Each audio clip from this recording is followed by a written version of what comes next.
no se hacía repaso sobre los exámenes o sobre los temas. Pero dado que así han hecho el sílabus, vamos a tratar de cumplir con todo lo estipulado en el sílabus y espero que sea de provecho para todos ustedes. En realidad, el día de ayer conversé con la doctora Eva Quiñones y me dijo que los demás colegas iban a apoyar en la parte de los temas que ellos ya han realizado en ginecología. Sin embargo, ninguno se ha pronunciado y por lo tanto voy a proceder con los temas que trataré de abarcar entre hoy y mañana. El día de hoy voy a tocar el repaso sobre anatomía y el día de mañana creo que es sobre pubertad y hemorragia uterina disfuncional. Entonces, sin más preámbulos, buenas noches con todos y vamos a hacer un repaso que espero sea lo más didáctico posible para ustedes y de mayor provecho. Cualquier intervención que ustedes tengan dudas o preguntas, lo pueden realizar. Así que empezamos con la primera diapositiva. Vamos a hablar sobre anatomía de la pelvis. Delegado, la primera diapositiva, por favor. Pasa a la siguiente, por favor. Bien, tal vez olvidé presentarme. Mi nombre es Marco Antonio Vargas Morales. Soy docente del área de ginecología y laboro aproximadamente ya más de 23 años en el servicio de ginecología, de tal manera que entenderán que es mi área y por lo tanto vamos a sacarle el mayor provecho de todo lo que he podido tener como experiencia. Ustedes han hecho ya el tema de anatomía de la pelvis. Entonces, se me ocurre poner esta pregunta. Respecto a la estructura ósea pélvica, una de las siguientes afirmaciones es falsa. La alternativa A es el estrecho inferior es triangular en el masculino. El B es más fina en la mujer. El C es más gruesa, profunda y más estrecha en el varón. La alternativa D es el estrecho superior es ovoideo y redondeado en la mujer, o redondeado en la mujer. Y la alternativa es el acetábulo es más grueso y más fuerte en la pelvis masculina. A ver, necesito opiniones de parte de ustedes. Obviamente, creo que más de uno ya se ha dado cuenta que la pregunta ya, la respuesta está resaltada en negrita, pero me gustaría que se ponga en discusión todas las alternativas respecto a la pregunta. No veo su nombre, si se podían presentar, por favor, el delegado, ¿cuál es su nombre? Y si pueden activar su cámara, por favor, para hacerlo más activo. He Quisiera sido que también Kevin este Quispe. repaso sea más dinámico.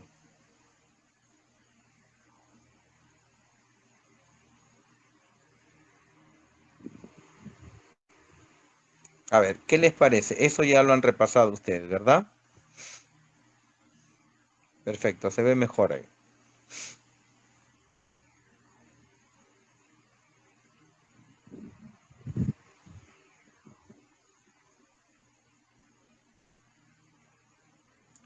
Eh, ¿Les llamo por su nombre o quieren cada uno participar de manera voluntaria?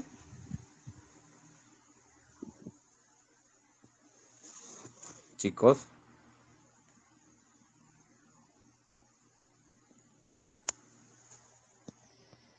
por eso sería mejor que activen su cámara.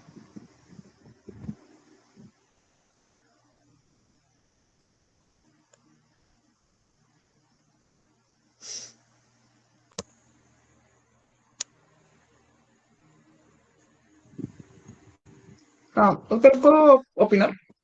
Sí, sí, claro. ¿Cuál es tu nombre? Ya, Puedes activar Abner. tu cámara. Puedes activar tu cámara. Claro. A ver, ya, ya. Bueno, sí considero que es la A, porque, bueno, si tuviera esas alternativas, sí confirmaría que la C es correcta, Y también lleva la mano con la B, porque la del varón tiende a ser un poco más gruesa, más fina, como es ahí, y en el caso de la mujer es obvio, en cambio, esa corazonada en el caso del hombre. Sí me Esa entendí por corazón lado. por la... ¿Alguien que opine diferente? La Concuerdo en que pregunta, la pregunta es un poco ambigua. Si ustedes se dan cuenta, solamente cambia una letra, la alternativa A.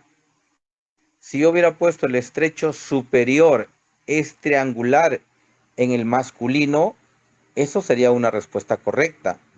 Pero si ustedes se fijan bien, la respuesta en la alternativa A dice el estrecho inferior y eso cambia todo, porque cuando hablamos de estrecho inferior, estamos hablando ya de una estructura que se llama pelvis verdadera. Por encima de la línea ignominada, donde tiene una cicatriz el hueso ilíaco, por las inserciones que tiene de los diferentes músculos elevadores del ano, fundamentalmente del iliococcigio, se forma una cicatriz, una línea denominada línea ignominada. Por encima de ella se denomina pelvis falsa o superior y por debajo de ella se denomina pelvis verdadera. Para los ginecólogos, lo más importante es la pelvis verdadera, o sea, del estrecho que continúa a la línea ignominada. Sin embargo, eh, se le puso esta respuesta de manera ambigua. Si ustedes no se hubieran dado cuenta que es inferior o hubieran pensado que es el estrecho superior, la alternativa sería correcta y no falsa. Por eso es importante que lean bien la pregunta. Aparentemente todas serían correctas.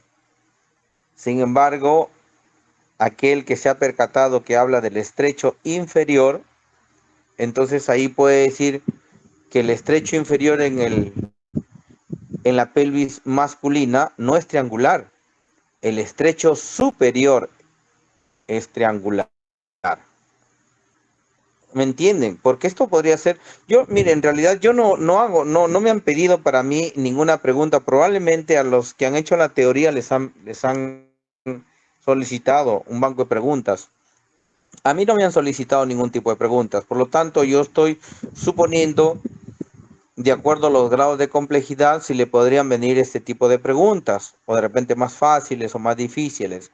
Estoy poniéndome en ambos lados, de tal manera que ustedes tienen que estar atentos a este tipo de preguntas, ¿correcto? Entonces, repasando bonito, sabemos que en su teoría le han hecho que la pelvis superior en la mujer es de tipo ovoidea y en el varón es de tipo triangular. Que en las estructuras óseas son más gruesas y más fuertes en el varón, por supuesto que sí, porque va a tener que soportar mayor peso que la mujer. Recuerden que el peso en proporción entre la mujer y el varón siempre es superior en el varón, más o menos en un 30-35%, lo cual implica tener mayor consistencia en sus estructuras óseas o de soporte. Otra de las características que la pelvis masculina es más estrecha, a diferencia de la femenina. Y recuerden un dato muy importante, el, el ángulo de las ramas del ascendente del isquion que van hacia el pubis son mayor de 90 grados en la mujer y en el hombre generalmente es menor de 90 grados. Por eso es que es más estrecho. La pelvis masculina es más estrecha. Recuerden siempre eso. Esta pregunta lo hice a propósito porque está inmerso diferentes tipos de preguntas. Te pueden hablar sobre el estrecho. La estrechez es mayor en el varón que en la mujer. Es más fina. El acetábulo es más grueso y más fuerte. La zona superior del del techo de la cavidad glenoidea que va a articular el fémur, que es parte del componente del hueso ilíaco, en el hombre es más grueso y más fuerte, en la mujer es más delgada. Por eso es que las mujeres en la edad menopáusica tienden a tener mayor frecuencia de fracturas de fémur que el varón, entre otras causas. ¿Se entendió, verdad? Pasamos a la siguiente pregunta. A ver, un voluntario que lea la pregunta y leen las alternativas y vamos desmenuzando las posibles preguntas que podrían venir en el examen.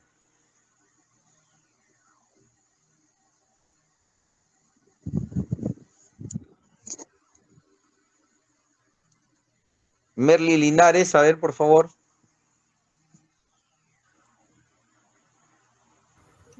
Sí, doctor. Respecto a la estructura muscular de la pelvis, indique lo correcto. A. Es una estructura activa, tiene vectores de fuerza que dan soporte y función tanto en la continencia fecal, urinaria y en la fisiológica Ahí sexual. hacemos un stop. ¿Qué dice sobre la primera alternativa Kevin Quispe?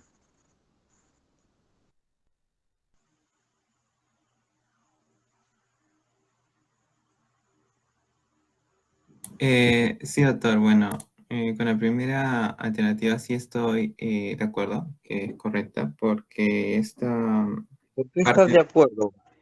bueno, porque ¿Por qué esta estás de parte acuerdo que muscular, es una estructura activa? ¿La pelvis te enseñaron que es una estructura activa o es solamente una estructura muscular, una estructura ósea que da soporte al bueno, contenido pélvico? ¿Por qué estás de acuerdo que es una estructura activa? porque aparte de que tiene su principal función de sostener tanto las vísceras abdominopélvicas, cumple, ¿no?, con ese mantenimiento de la continencia tanto urinaria como fecal, ¿no? Ya. Fíjese qué importante es hablar de la parte muscular. Cuando nosotros hablamos de la parte muscular, nos orientamos. No cambie la pantalla, por favor. Cuando nosotros hablamos de la parte muscular, hablamos fundamentalmente de un componente importante que es el diafragma pélvico. Y el diafragma pélvico, recuerden que es una estructura facial y muscular que tiene actividad. Mientras ustedes están de manera inconsciente caminando, sentados, echados, atendiendo el repaso en el Zoom, en cualquiera de las posiciones que se encuentren, los músculos y ligamentos están cumpliendo una función. Bastan con que ustedes cambien una postura, cambien un incremento de solamente 1 centímetro de agua de presión intraabdominal o en milímetros de mercurio, si quieren contabilizarlo de esa manera, cambia todos los ejes, los vectores de fuerza para que ustedes mantengan esa fisiología normal. Vale decir, si alguien por ahí dentro de los asistentes a esta charla tiene un acceso de tos, un estornudo, y si sus vectores de fuerza que constituyen los ligamentos de fijación y de soporte, por ejemplo, en la uretra, el ligamento puburetral, los ligamentos uretropélvicos, no están 100% indemnes y funcionando de manera adecuada o óptima, es más probable o es muy probable que puedan perder orina, porque el incremento de la presión intraabdominal va a ser transmitida a la vejiga y va a superar la presión intrauretral. Sin embargo, ustedes no son conscientes de eso, no se dan cuenta. Por eso es que ahora se estudia de una manera activa. A la pelvis ya no se le ve como una estructura de continente y contenido donde se da una serie de características musculares, ligamentosas u óseas que califican esta como pelvis. No, ahora ya se habla de elementos que cumplen función dinámica, tanto para mantener la continencia fecal, la continencia urinaria y la fisiología sexual. Una de las características que tiene dentro de la fisiología sexual es que durante el orgasmo es traccionar el útero y hacerlo de manera vertical. O sea, se alinea en la misma horizontalización que la vagina. ¿Y esto para qué? Muchos dirán, pero ¿por qué ocurre esto, doctor? Para que ingrese el espermatozoide y se dé las condiciones más óptimas de fecundación. De no ocurrir eso, la reproducción humana sería más hostil, mayor porcentaje de infertilidad, dado que tiene que pasar un grado de capacitación por el moco cervical y puedan llegar a fecundar. Si no ocurriera ese tipo de cambios por tracciones o relajamiento de algunas estructuras ligamentosas, no ocurriría este fenómeno tan importante como es la reproducción humana. En la continencia fecal, el ligamento suspensorio, el ligamento longitudinal del ano se va en dirección hacia el coxis, generando una tracción y una angulación de 90 grados en el recto. Por eso su nombre se llama recto, porque tiene un ángulo recto de 90 grados, haciendo que ésta sea contenida todo su masa fecal. Y esto gracias a un estímulo que nosotros inconscientemente no lo estamos advirtiendo. De tal manera que estos fenómenos fisiológicos de continencia fecal, continencia urinaria, fisiología sexual, se dan de manera involuntaria, de manera inconsciente, para que ustedes mantengan un estilo de vida acorde con las necesidades fisiológicas, acorde con las costumbres sociales. Si no ocurriera eso, todo el mundo defecaría en plena aula de clases, en el tren, en el metro, se le escaparía la orina. Entonces, por eso es importante que ustedes conciban ya desde otro punto de vista la anatomía de la pelvis. ¿Se entendió eso, verdad? Entonces, preguntamos a Natalie Nicole sobre la alternativa B. Lea y analice la alternativa B. ¿Es correcta? ¿Es incorrecta? Sí, doctor. Bueno, la alternativa B menciona que la inserción proximal del diafragma pélvico es en el arco tendinoso. Ya. ¿Y a qué podrías explicarme tú cómo es eso?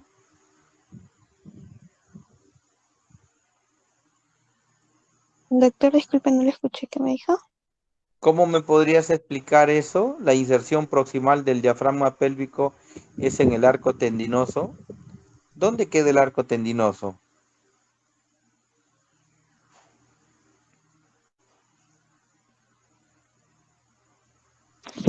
El arco tendinoso Ustedes, vendría a ustedes ser tienen su, un... ustedes tienen su clase grabada. El delegado me ha pasado la clase de los docentes que han realizado todos los temas. Yo lo único que he hecho es recopilar todos los datos que han hecho en su teoría, los estoy pasando en forma de pregunta. Es eh, decir, los estoy preparando para que ustedes den el examen.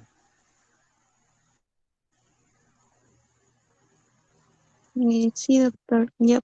Eh, A ver, bueno, revisa eh, tu teoría. A ver. Ahí sí, está el dibujo. como me preguntaba, el diafragma, bueno, el arco tendinoso en sí vendría a ser la unión o bueno, el engrosamiento de fascias de uno de los músculos, si no me equivoco, el obturador. Y bueno, es Ya. donde se origina, ¿no? Es la insección proximal, el músculo elevador del ano. A ver, empecemos por lo básico, ¿ya? ¿Qué músculos constituyen el diafragma pélvico?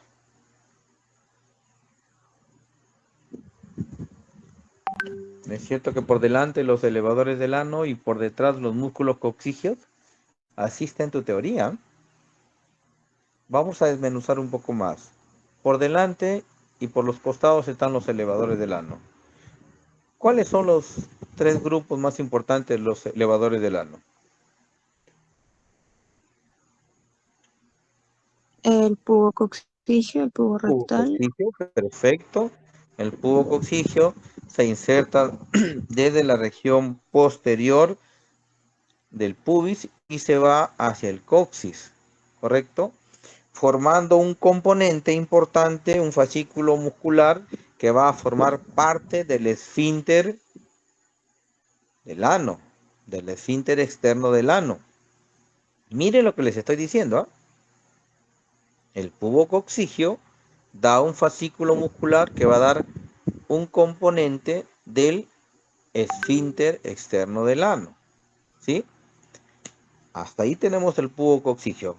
¿Cuál sería el otro músculo que forma parte de los elevadores del ano? El ileococcigio. El iliococcigio. ¿Cuántas inserciones tiene el iliococcigio en su porción proximal, es decir, arriba? Su nombre lo dice, iliococcigio. Una. Una. Así está. Yo veo un dibujo de tu profesor de anatomía que ha puesto un dibujo en forma de Y, la I de yate.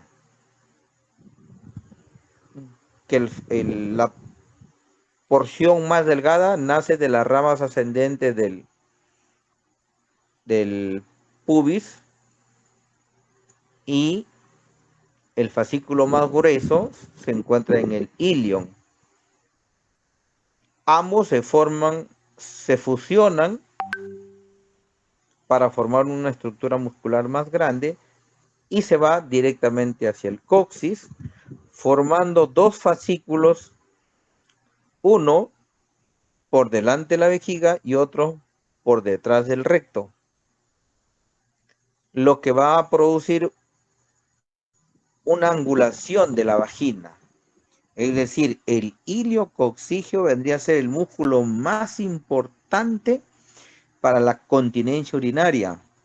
Miren lo que les estoy diciendo. De todos los músculos elevadores del ano, el iliococcigio vendría a ser el músculo que va a presionar más hacia la uretra, el tercio medio de la uretra.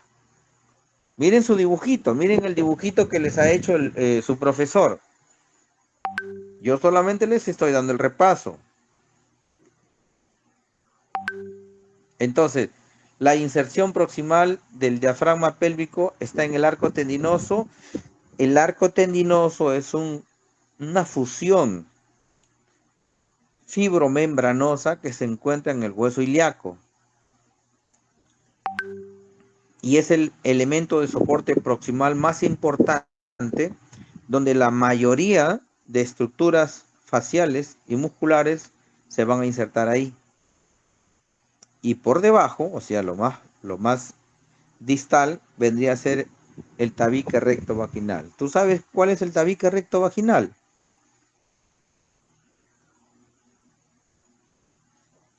Le voy a dar sinónimos, ¿ya? Por si acaso vienen en el examen.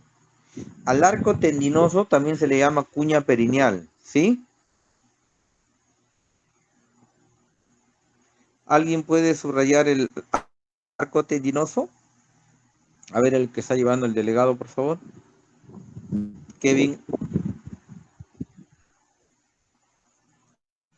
Subraya, por favor, arco tendinoso. Ya, al arco tendinoso, que es la zona, de repente, ustedes tienen ahí, delegado, tú no tienes ahí la teoría de anatomía. Ahí puedes poner presentar el dibujo donde está el arco tendinoso. Porque es importante que ustedes lo reconozcan, porque de repente en algún momento ustedes van a entrar a sala de operaciones, en algún momento en sus prácticas van a entrar de repente alguna de las cirugías y van a ver cómo es que el arco tendinoso se puede utilizar para suspender vejiga, suspender algún elemento que se ha prolapsado. Chicos, al arco tendinoso también se le conoce como cuña perineal o línea alba de la pelvis, ¿sí? Miren, arco tendinoso es sinónimo de línea alba, cuña perineal. Y es la zona donde se encuentra suspendido la mayoría de estructuras musculares y faciales para soporte del diafragma pélvico. Eso es por arriba o proximalmente.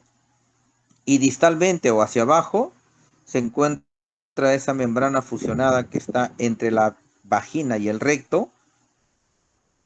Ustedes conocen esa zona entre la vagina y el recto, ese espacio de 2-3 centímetros que hay entre la parte posterior de la vagina y en dirección hacia el ano. El perineo, doctor. Eso que le llaman periné se llama tabique recto vaginal. También se llama tendón central del rafe medio, tendón central del periné o también cuerpo perineal. Apunten todo lo que les estoy diciendo. Cuerpo perineal, tendón del rafe medio, tabique recto vaginal o también se denomina cuerpo perineal. Es decir, como si fuera un puente suspendido por dos columnas. La primera columna, arco tendinoso, y la segunda columna vendría a ser el tabique recto vaginal. Perfecto, ahí. Ese espacio blanco, dale ese espacio blanco que ven ustedes cerca a 2 milímetros de la flecha B, ¿sí? Que está señalando el músculo iliococcigio, ¿ya? Ese músculo iliococcigio que tiene dos zonas de inserción. La rama ascendente que está llegando al pubis, señala el pubis, perfecto. Ya, ese es el pequeño. Y el más grueso es el que está al lado de esa estructura blanco nacarada. ¿Ven esa estructura blanco nacarada a la izquierda y a la derecha? Señálalo con tu blanco nacarada. Ahí, tanto en ese lado de la flecha como en el otro lado donde no hay las flechas, enséñale, Kevin, por favor. No, ese es el músculo coccigio. Hacia acá, hacia el hueso ilíaco. Más, hacia la izquierda. Ahí, esa estructura se llama arco tendinoso. También se le llama cuña perineal o también se le denomina línea alba. Entonces, fíjese, es como si fuera una hamaca. Tiene dos postes sobre la cual se tiende una red. Encima ustedes se acuestan, ustedes van a hacer la función de órganos intrapélvicos, vejiga, útero, uretra, y la hamaca va a ser la función el diafragma pélvico, todos esos músculos, ¿correcto? Entonces ya tienen ustedes que miren, el iliococcigio tiene dos inserciones, las ramas laterales de la sínfisis del pubis y el arco tendinoso. Todos estos dos fragmentos se fusionan pasando el arco tendinoso y se van hacia el coxis. Entonces, regresamos a la pregunta. Cuando yo les dije, ¿tiene una sola inserción el músculo? No, tiene dos inserciones. Entonces, regresamos. ¿Cómo se le llama al arco tendinoso? ¿Cuáles son sus sinónimos? Línea perineal o lineal. Perfecto. Cuña perineal, arco tendinoso o también se le denomina línea alba. ¿Qué vendría a constituir el arco tendinoso?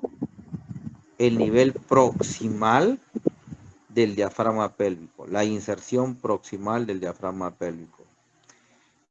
A ver,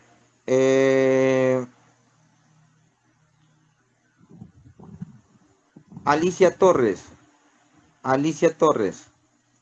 Sí, doctor, buenas noches. Los músculos piramidales y los abductores, ¿no son parte del diafragma pélvico o sí son parte del diafragma pélvico?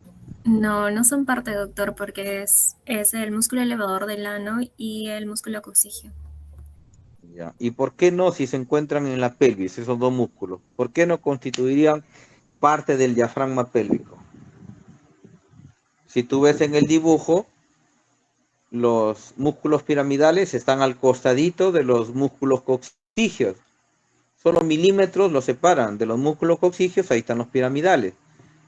Y entre el coxis y el acetábulo, yéndose a casi hacia el acetábulo, se encuentran los músculos abductores. O sea, dentro de la misma pelvis se encuentran tanto los piramidales y los abductores. Pero ¿por qué no son parte del diafragma pélvico? Quizás, doctor, porque no dan soporte a la pelvis. Perfecto, no dan soporte, o sea, no cumplen una función de soporte, porque el músculo piramidal es parte de la locomoción, tanto como el músculo aductor. Ambos colaboran en la salida, la posición de la pierna hacia afuera. Cuando ustedes están marchando, tienen los pies juntos en dirección hacia adelante. Si le dicen descanso, los pies, ¿ustedes alguna vez en el colegio han hecho la formación en fila cuando les dicen firmes, atención, descanso? ¿Les han hecho esas maniobras en la formación? Sí, doctor. ¿Alguno de ustedes? Sí. Sí, Ya. doctor. Y cuando están en firmes, ¿ustedes están con los pies separados o los pies juntos? Los pies juntos, doctor. Juntos están, ¿verdad? Ya. Imaginen que los dos pies juntos, solamente el derecho pegan el talón y la punta del pie lo sacan hacia afuera. Ese movimiento lo está haciendo los músculos abductores que se encuentran en la pelvis, pero que no son parte del diafragma porque no constituyen ninguna función de soporte.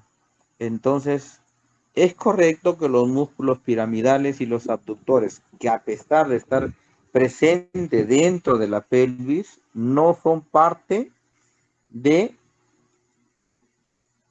el diafragma pélvico, ¿correcto? Y la otra alternativa, ¿qué me dice Diana Benítez?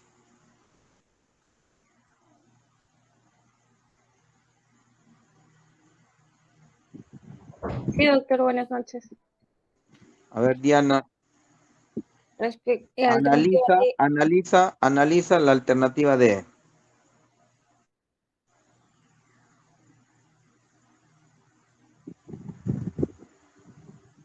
la inserción distal del diafragma pélvico se da en el tabique recto vaginal, que estaría correcto respecto a su inserción. Estaría correcto, ¿no? ¿Dónde se localiza el tabique recto vaginal?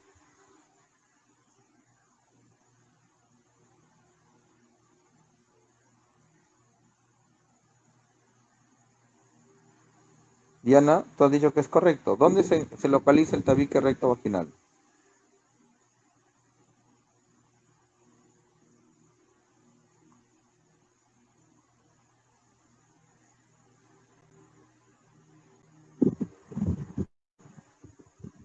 ¿Tienes idea, Diana, dónde se localiza el tabique recto vaginal? Entre el recto y la vagina, que vendría a llamar. Entre el ano y la vagina, ¿no? Que viene a ser la fusión de todos los músculos y ligamentos en un tejido muy denso, en un tendón muy denso que va a dar soporte. Lo que les dije hace un momento, como una hamaca, ¿no? Dos parantes o dos postes, uno es el arco tendinoso y el otro es el tabique recto vaginal. Una ruptura o un desgarro del tabique recto vaginal podría traer consecuencias.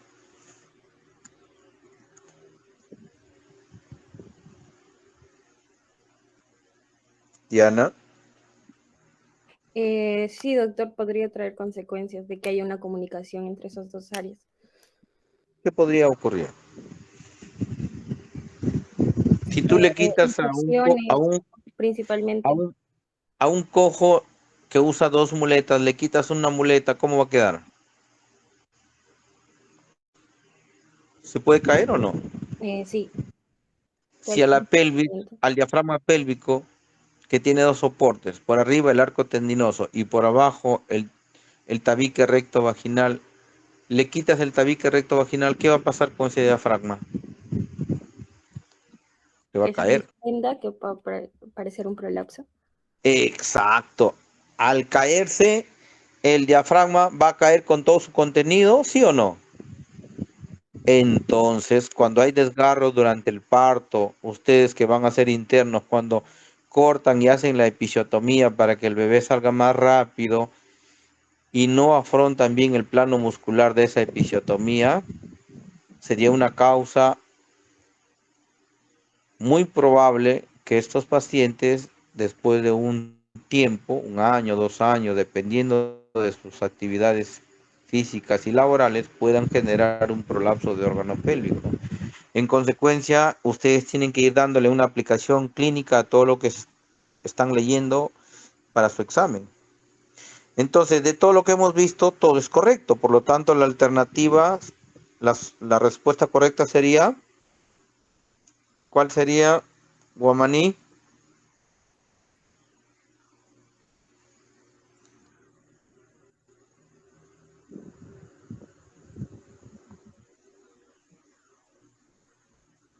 Javier Muñoz, ¿cuál sería la respuesta correcta?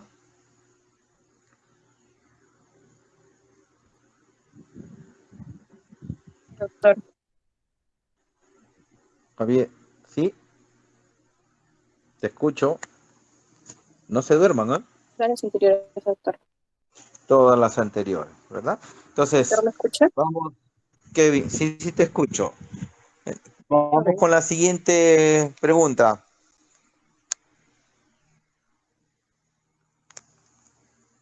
A ver, Abner,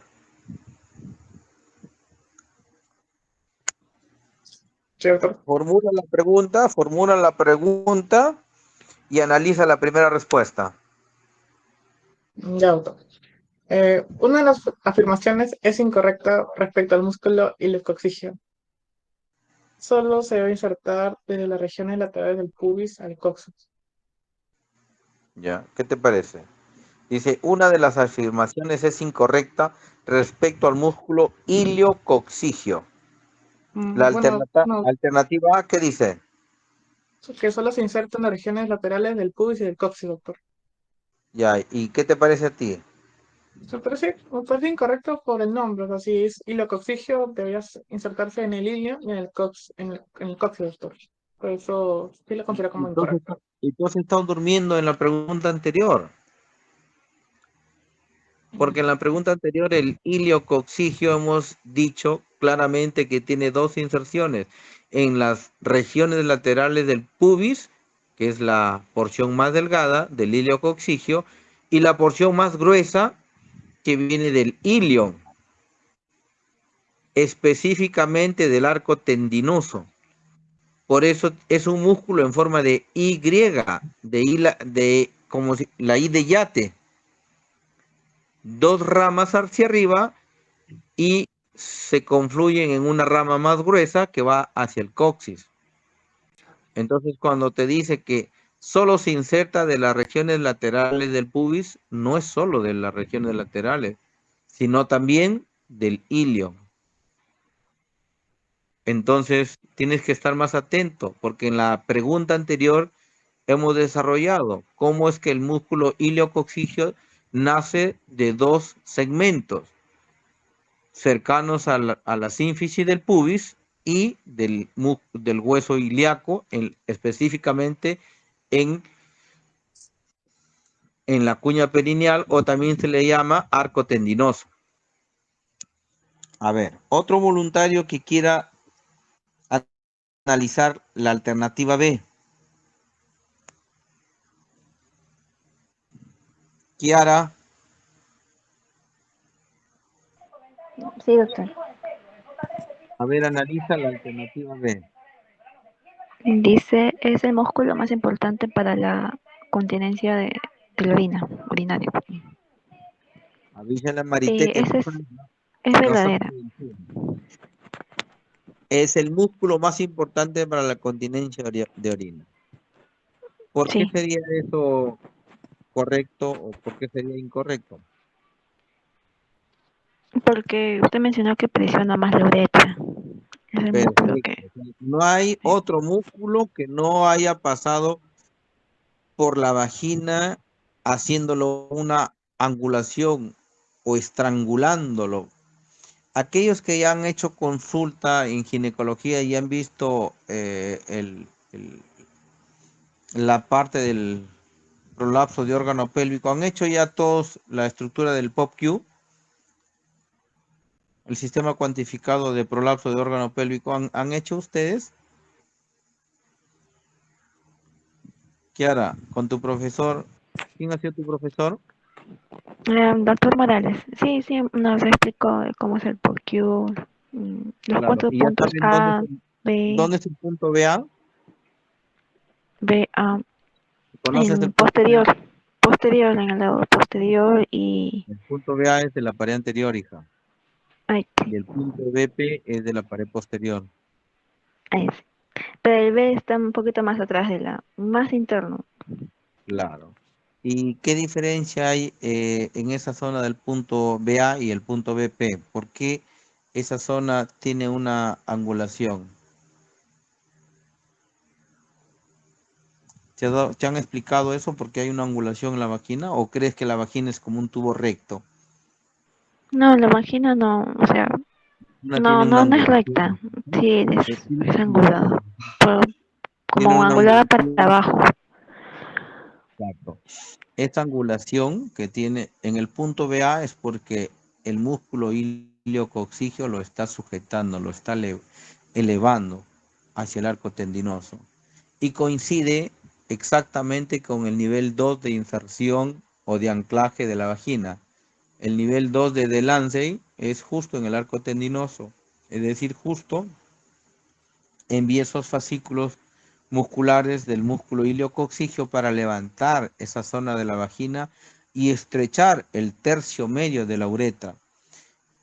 Por eso se considera que es el músculo más importante de la continencia. Eso no lo hace el músculo pubococcigio ni el pubo rectal. Recuerda que el pubococcigio sería el músculo más importante para la continencia fecal, porque va a formar parte del esfínter anal. Miren lo que les estoy diciendo, les puede venir la pregunta. ¿Cuál de los músculos elevadores del ano forma parte importante del esfínter anal, esfínter externo del ano? El músculo pubococcigio. Doctor, pero eso no me han enseñado en anatomía, pero les estoy enseñando ahora, pues. ¿Cuál es el músculo más importante para la continencia urinaria? El iliococcigio. ¿Por qué? Porque tiene su rama que va a envolver a la vagina justo exactamente en el llamado punto BA en la pared anterior y BP en la pared posterior. ¿Está claro eso? ¿O alguien tiene alguna duda, algo que no ha entendido? A ver, por favor. Chicos. Fernando.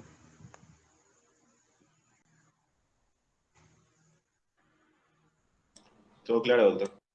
Todo claro. Diana Cuyutupa. ¿Está despierta?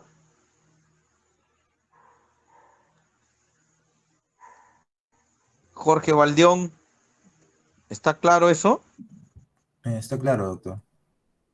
Está claro, ¿verdad? Ya. Entonces, Jorge Valdión, analiza la alternativa D.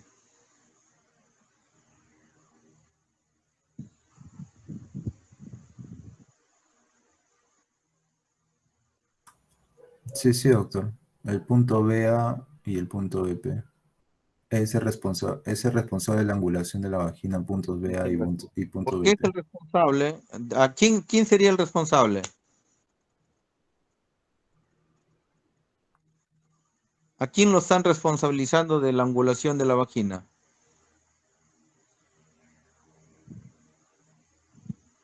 Valdeón. A los puntos, doctor, que menciona de la clasificación de prolapso. ¿Cómo que a los puntos?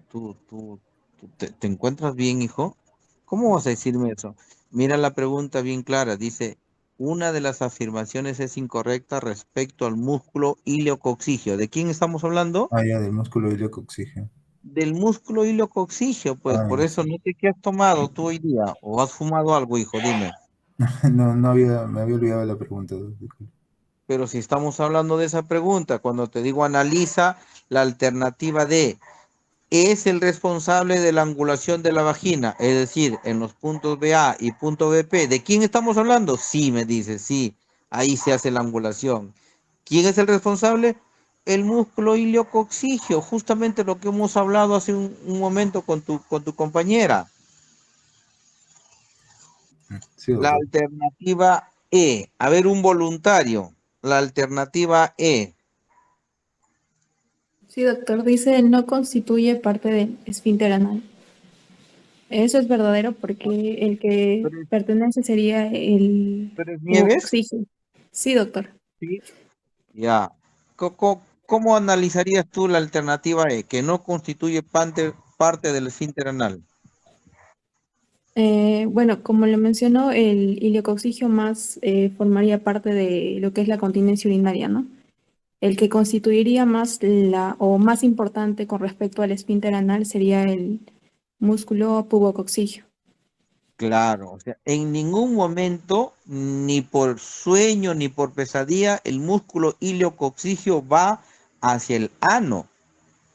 Va, envuelve la vagina, envuelve su región anterior y región posterior y se dirige hacia el coxis, formando una angulación a la vagina que va a ser sujetada hacia el coxis.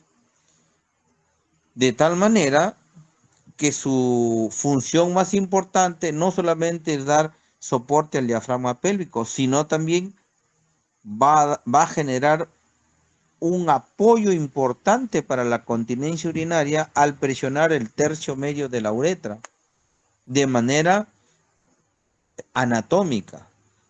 Sin embargo, el único músculo que va desde el pubis, cruza el ano, da un fascículo al esfínter anal y se inserta en el coxis, sería el pubococcigio. Por lo tanto, el iliococcigio no tiene nada que ver con el esfínter anal. En consecuencia, la respuesta sería la alternativa A, porque es una verdad a medias. Porque si bien es cierto que se inserta en las regiones laterales del pubis, pero esa es la porción más pequeña del iliococcigio. La porción más grande es del ilion, específicamente del arco tendinoso. Por eso su nombre iliococcigio es un poco engañoso, porque piensas que absolutamente nace del ilion, del hueso ilíaco, pero no es así, porque una parte del iliococcigio nace de las ramas ascendentes o laterales del pubis, ¿correcto? Entonces, esa sería la respuesta incorrecta, la alternativa A. Pasamos, delegado, a la siguiente pregunta.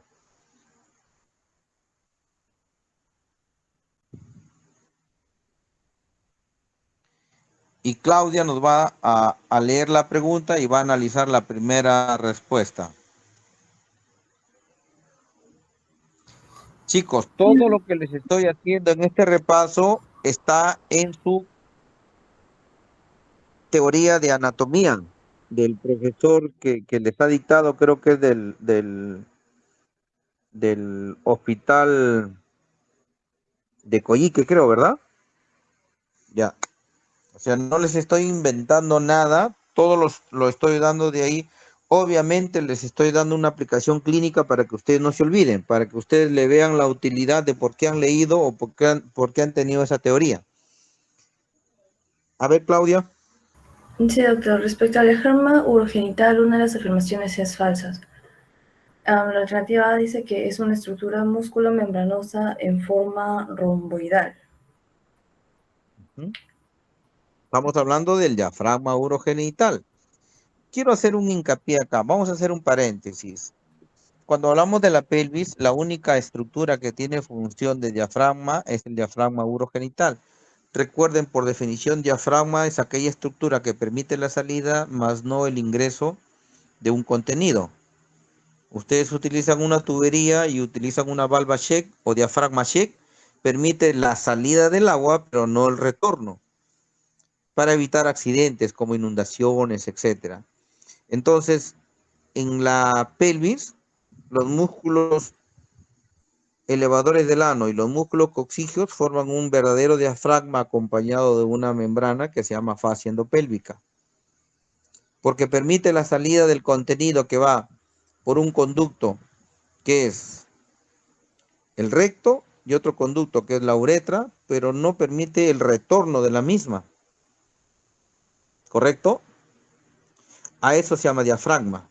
Ahora les pregunto, ¿el diafragma urogenital atraviesa algún conducto para que haga la función de diafragma o de esfínter que permita la salida pero no el retorno?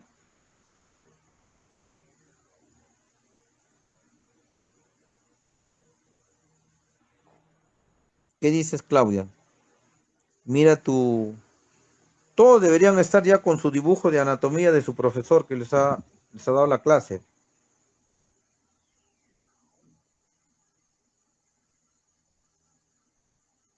¿Por quiénes está constituido el diafragma urogenital, Claudia?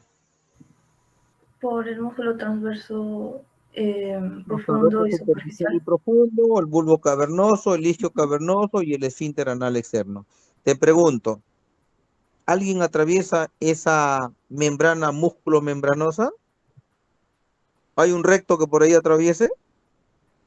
Si ya está llegando al esfínter anal externo. ¿Atraviesa alguien? ¿Hay algún tubo que salga más allá del ano?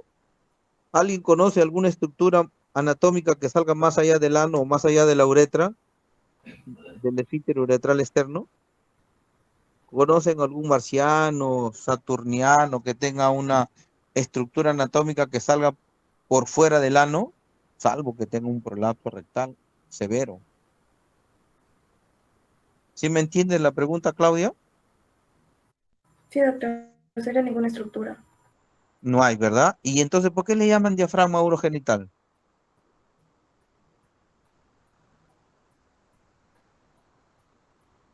Entonces, chicos, esto es uno de los errores semánticos de la ciencia.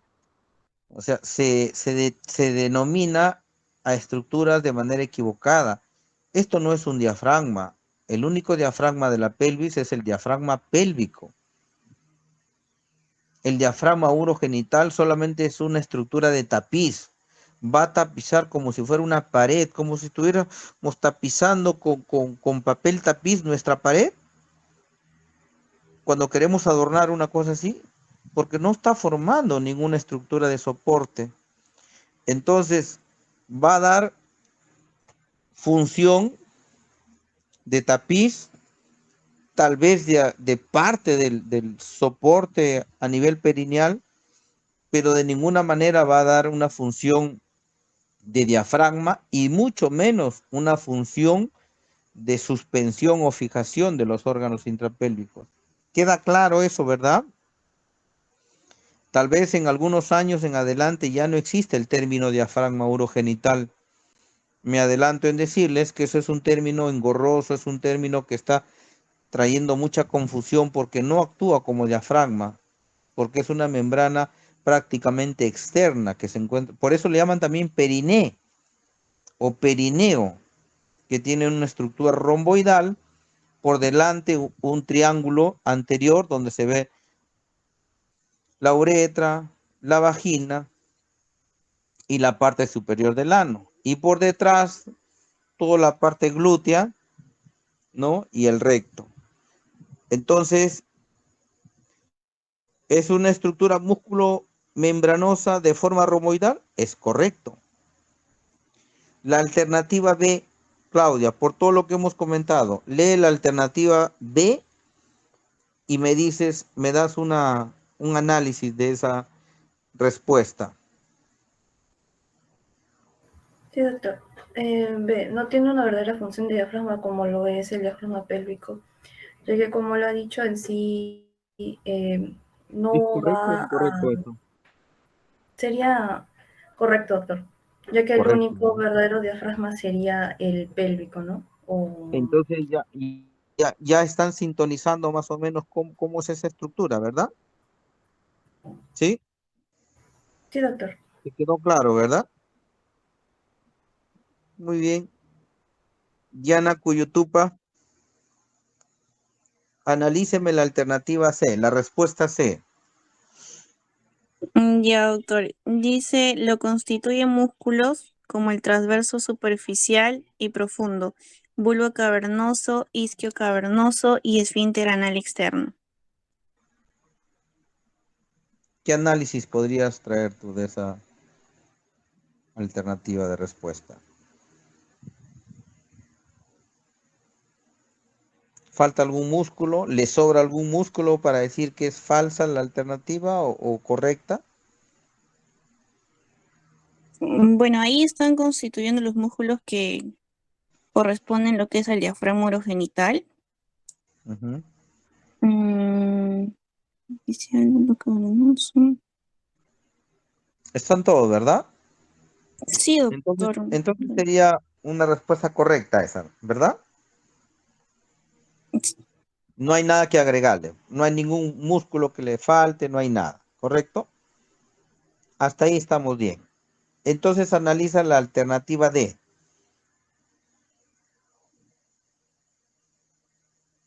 ¿Qué dice la respuesta D? Dice, el triángulo anterior es de mayor relevancia clínica durante el parto por posibles desgarros. ¿Qué me puedes hablar del triángulo anterior?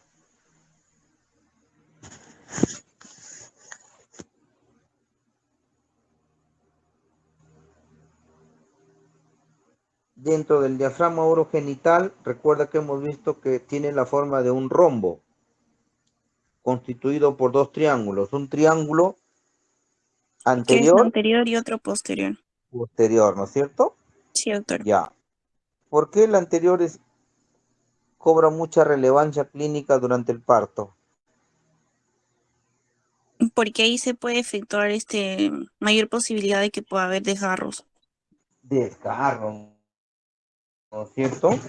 ¿Y cómo ocurriría un desgarro?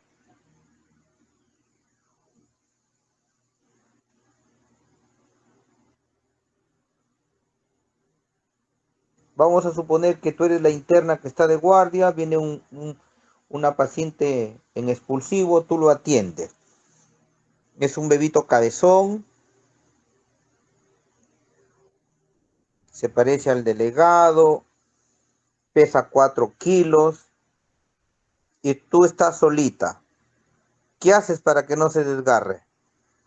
Piensas que se va a desgarrar, entonces tú dices, como yo en el repaso sé que puede haber desgarro en el diafragma urogenital, en el triángulo anterior, entonces algo tengo que hacer para evitar el desgarro. ¿Qué haces?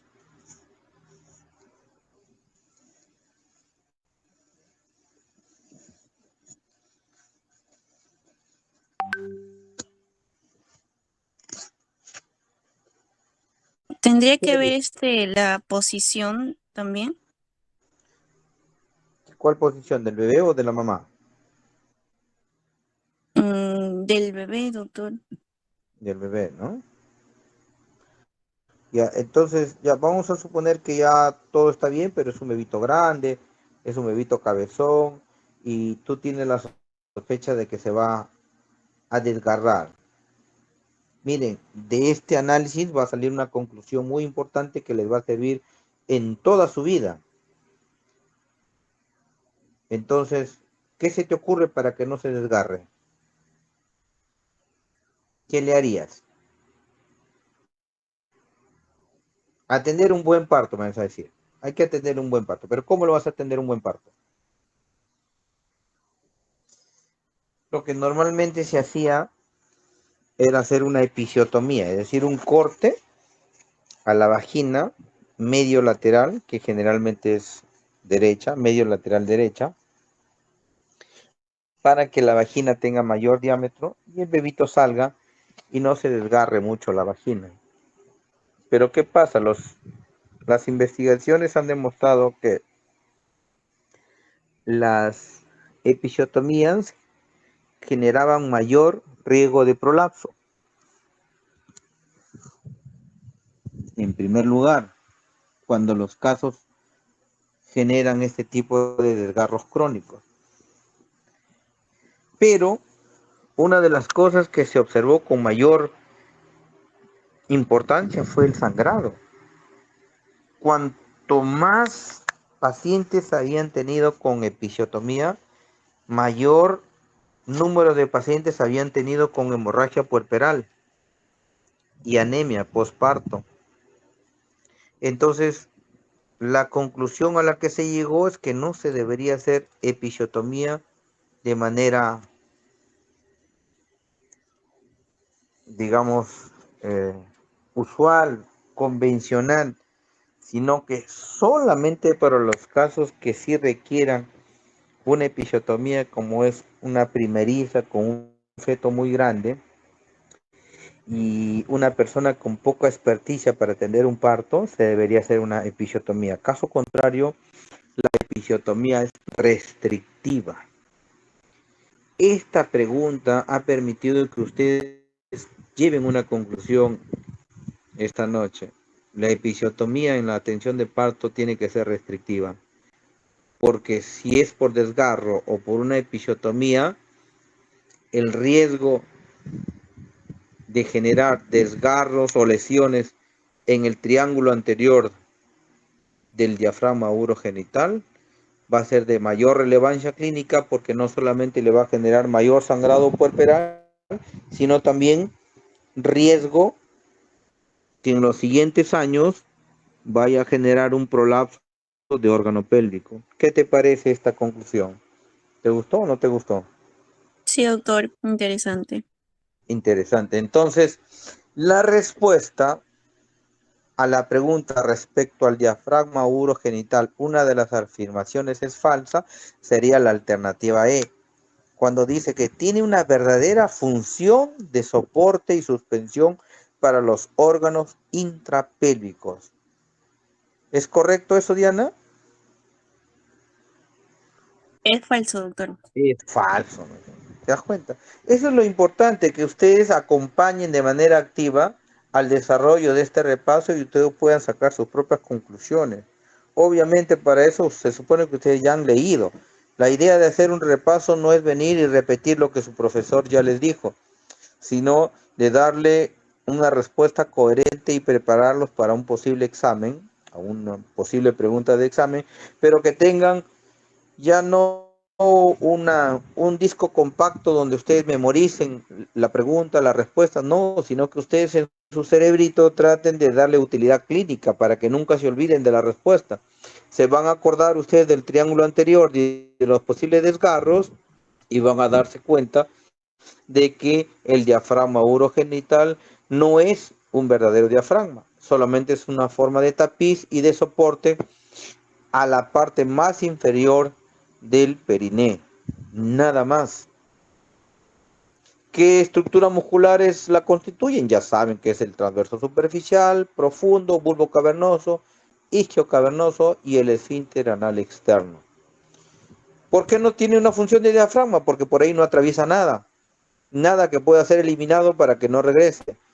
En cambio, en el diafragma pélvico sí. En el diafragma pélvico pasa la uretra, la vagina y el recto. ¿Estamos de acuerdo? Perfecto. Entonces, Kevin, pasa la siguiente diapositiva, por favor. Hasta ahí. ¿Alguna pregunta? ¿Alguien que no esté atento? ¿Alguien que haya considerado que podría ser otra la respuesta? Lucía Victoria.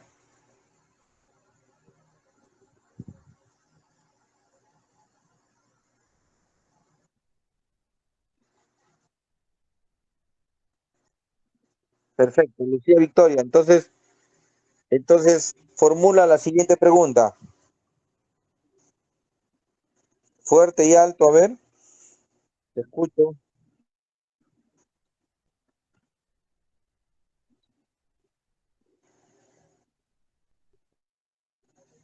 Alternativa A.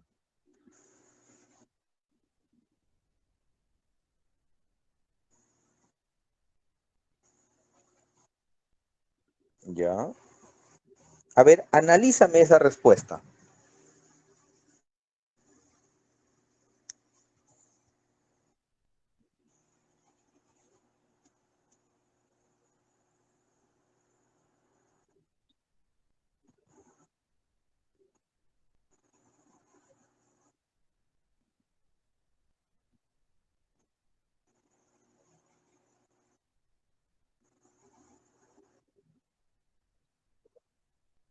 No, no es Es un epitelio poliestratificado plano no queratinizado. Así dice en el curso de histología que ustedes han llevado en el segundo ciclo. Entonces no dice que es un epitelio plano. Un epitelio plano es el endotelio, lo que cubre los vasos sanguíneos. Es un epitelio poliestratificado. ¿Por qué hago esta pregunta? Porque muchos de ustedes escucho en las prácticas de consultorio ponen el espéculo y ven, doctor, la mucosa vaginal está roja, está inflamada. Te pregunto, ¿es correcto la forma como expresa el alumno mucosa vaginal? ¿En la vagina hay mucosa? ¿O lo que se ve es el epitelio?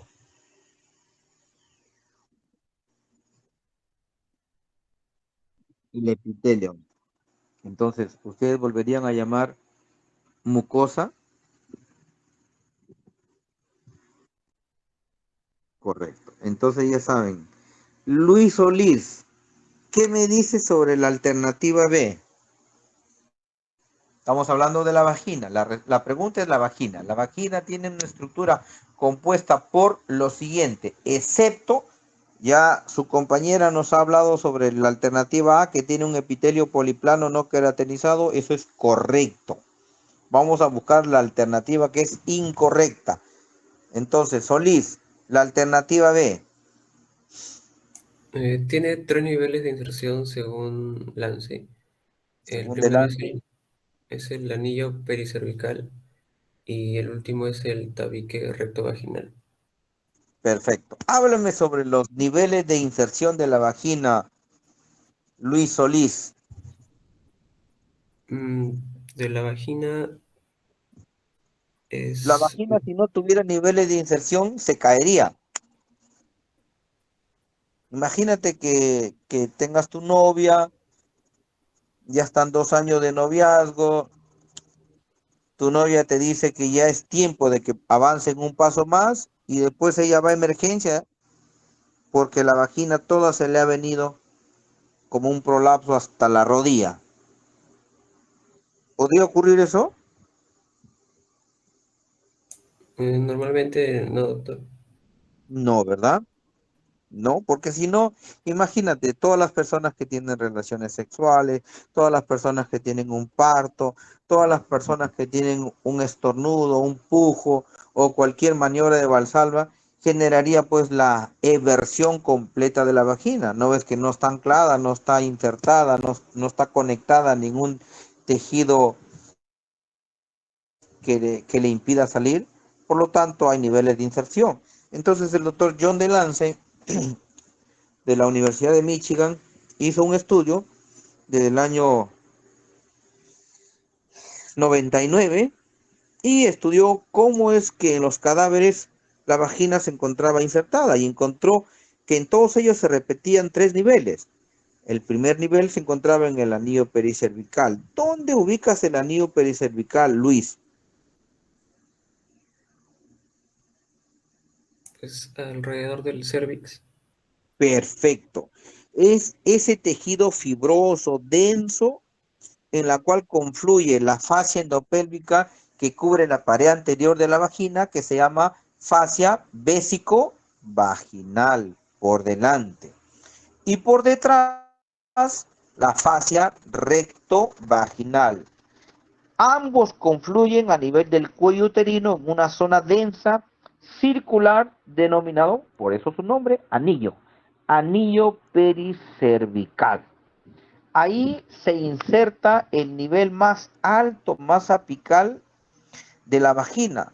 Si no estuviera esa zona insertada, la vagina, te juro que alguien o una mujer estornuda y se le sale como una bolsa de chupete de marciano por la vagina, toda la estructura de su vagina. Entonces ese es el nivel 1 de delance. ¿Cuál es el nivel 2, Luis? Mira, hoy día vas a aprender, Luis, ¿ah? Solo porque me caes bien te estoy enseñando, porque los demás se han dormido, creo. Vamos, Es Luis. la El nivel 2. fascia paravaginal. El nivel 2 de inserción. ¿Dónde es el nivel 2? ¿Sería la fascia paravaginal? No. El nivel 2 es más o menos en el tercio medio de la vagina, justo donde se angula la vagina hacia arriba. Recuerda que la vagina tiene una angulación. Justo en el punto BA se angula porque lo tensiona la vagina una estructura que se denomina arco tendinoso. Ahí es donde se inserta o se ancla el nivel 2 de la vagina, arco tendinoso. Y el tercer nivel es cuando ya está terminando al final la vagina, casi a la salida, casi al llegar a la piel. ¿Cómo se llama ese tercer nivel de anclaje según John Delance? El diafragma urogenital. Tabique recto vaginal, diafragma urogenital está bien alto, a kilómetros de distancia. Ahora llegando a tu casa, si es que estás en tu casa, ahí mismo revisas niveles de anclaje de la vagina. Es importante que lo sepas, porque eso te podrían preguntar en el examen. Nivel 1, anillo pericervical. Nivel 2, arco tendinoso. Y nivel 3, tabique recto vaginal. ¿Cuál es el tabique recto vaginal, Luis?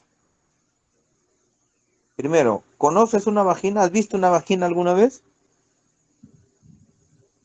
Sí, en consultorio. ¿Tus profesores te han enseñado cómo se examina? Sí, doctor. Ya. ¿Y has visto esa zona que une entre el ano y la vagina? Ese espacio membranoso, ese espacio fibroso. ¿Conoces esa zona? Sí, el perineo. Y eso se llama tabique recto vaginal. También tiene otro sinónimo. ¿Cuál es el otro sinónimo? Le llaman periné también. También le llaman cuerpo perineal. También le llaman tendón del rafe medio. Mire todo lo que les estoy diciendo, ¿eh? Apúntenlo. Tendón del rafe medio, tabique recto vaginal, tendón central del periné, cuerpo perineal. Cuando hablan de todas esas cosas, están hablando de lo mismo. Es la parte final donde se inserta la vagina. Es la parte casi superficial, pero también la más fuerte. Esos son los 3 niveles de anclaje según John Delance. ¿Qué le han puesto a ustedes de manera así aleatoria en su clase teórica? Porque no lo han puesto específicamente los niveles de anclaje de John Delance. Yo lo estoy desmenuzando y lo estoy dando con mayor claridad acá ante una posible pregunta en el examen. ¿Sí? Perfecto. La alternativa C. ¿Qué te parece la alternativa C, Luis? Es Ya verdadero, sabes doctor. ya los 3 niveles de anclaje. A ver, repíteme los 3 niveles de anclaje, Luis Solís. El primero es el anillo pericervical, el Perfecto. segundo es Nivel el 1. arco tendinoso y el tercero el tabique recto Nombre por vaginal. nombre por nombre. Nivel 1. El anillo pericervical. Ya. El segundo, el Nivel arco 2. tendinoso. Nivel 2. Nivel 2. El Dilo nivel así 2, con propiedad. Nivel 2, ¿cuál es? el nivel 2 es el arco tendinoso y Perfecto. El nivel 3, el tabique recto vaginal. Perfecto. Esos son. Entonces, la alternativa C ya está papadita. Pues la alternativa C, ¿qué te dice? El nivel 2 del lance es el arco tendinoso, no es verdadero. Correcto. ¿Y la alternativa D? También es ¿La verdadero. vagina tiene 2 paredes o 4 paredes? 2. Anterior y posterior. ¿También puede tener pared derecha, pared izquierda? No. No, ¿verdad? Porque dice, según la definición, la vagina es un espacio virtual. Nunca hay una vagina que está separada de la pared anterior y pared posterior. Solamente se hace real cuando ingresa un instrumento, un espéculo, tiene relaciones sexuales o tiene un parto. Ahí sí hace un espacio real. Pero mientras no haya pasado nada por la vagina, es un espacio virtual, donde tiene una pared anterior y una pared posterior. Y la característica anatómica, ¿cuál de las paredes es más larga o más profunda? ¿La pared anterior o la pared posterior?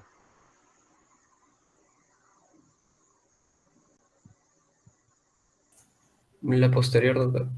Por supuesto, la pared posterior, aquellos que cuando roten a hacer sus prácticas de prolapso, la pared posterior tiene en promedio 2 centímetros más de profundidad.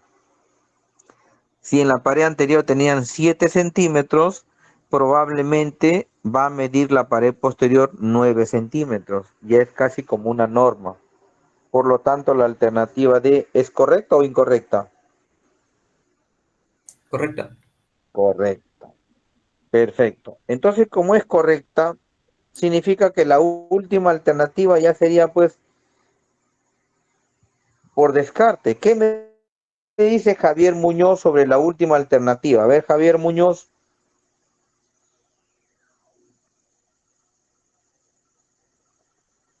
Javier. ¿Está vivo Javier?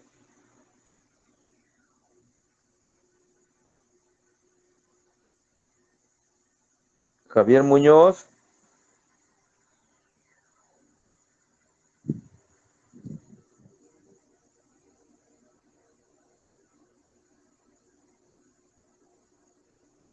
Leonardo.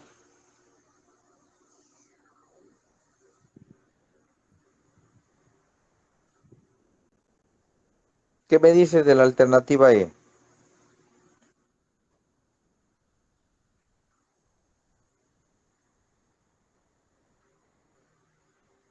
Leonardo.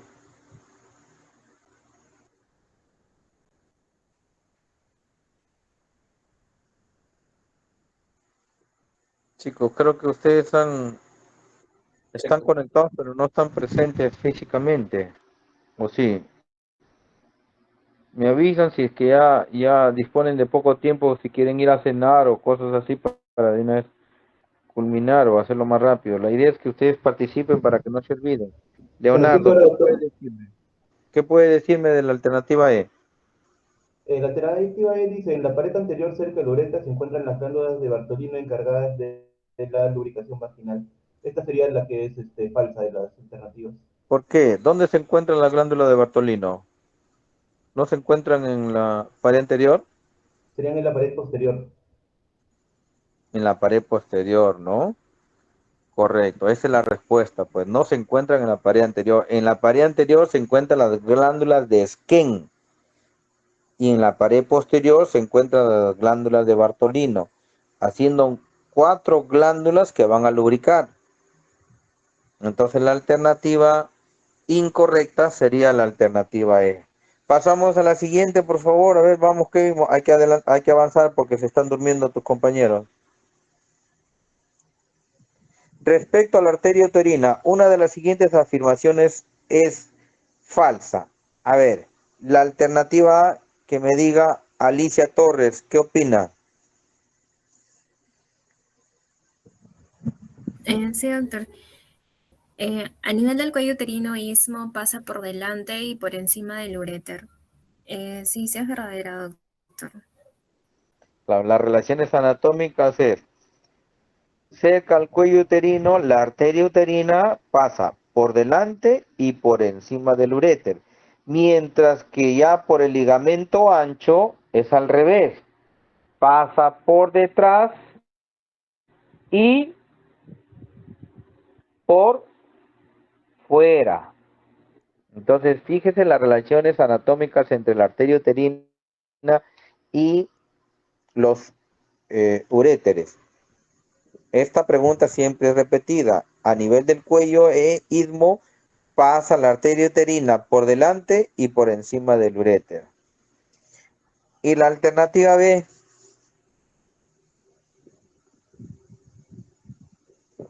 ¿Qué me dices, Alicia? Ay, ya, doctor. Sí, también es rama de la ilíaca interna, ¿no? Que viene de la ilíaca común.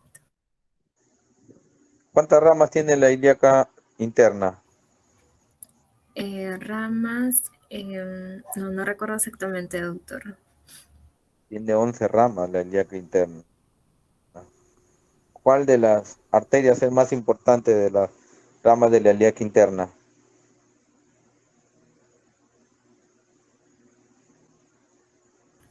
La uterina, doctor, debido a que No, tiene un la buen ilíaca flujo interna, la ilíaca interna tiene 3 troncos. De esos 3 troncos nacen 11 ramas. La pudenda, la glútea superior, la vesical anterior, la vesical superior, la arteria uterina, la obturatriz. De ellas, las más importantes, la arteria pudenda. La arteria uterina solamente es importante durante el embarazo, porque en ausencia del embarazo solamente irriga un órgano que mide 6 centímetros, que es el útero, mientras que la pudenda irriga todos los músculos elevadores del ano. ¿Qué te parece? Entonces hay que tener mucho cuidado cuando hablan de importancia de la irrigación. La siguiente respuesta, la alternativa C. Un voluntario para que me diga y me analice la alternativa C. Nieves. Stephanie Nieves. Sí, doctor. Y se va preparando Dice, Sandra. nace del mismo tronco de la arteria circunflex. Ya, bueno, porque, van a ser de lo que vendría a ser el tronco anterior de la hipogástrica, ¿no? Entonces, ¿esa alternativa es correcta o incorrecta?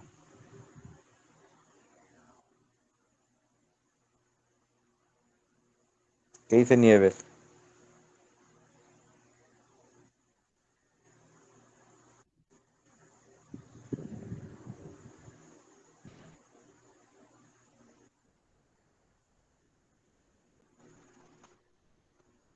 Nieves. Doctor, ¿se me escucha? No te escucho nada. ¿De dónde nace la arteria circunfleja? Hola.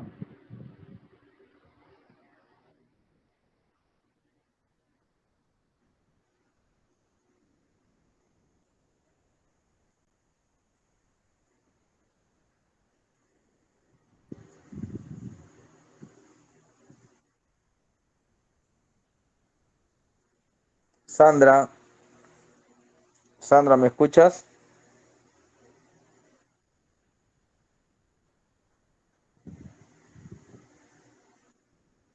Ya, esta pregunta es importante porque les vas a recordar toda la distribución en cuanto a irrigación arterial que tiene la pelvis. Cuando pongo la alternativa C, nace del mismo tronco de la arteria circunfleja, es para que ustedes reflexionen que la arteria circunfleja nace de la ilíaca externa antes de convertirse en arteria femoral, cuando atraviesa el ligamento inguinal.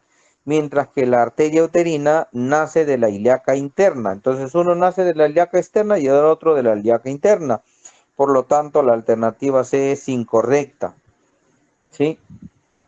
Es muy importante que diferencien esto porque les pueden poner preguntas similares y ustedes caer en ese juego.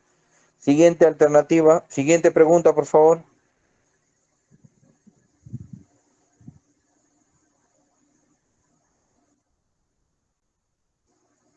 Y se va preparando Gabriela Roque. Gabriela Roque, formula la pregunta y analiza la respuesta A.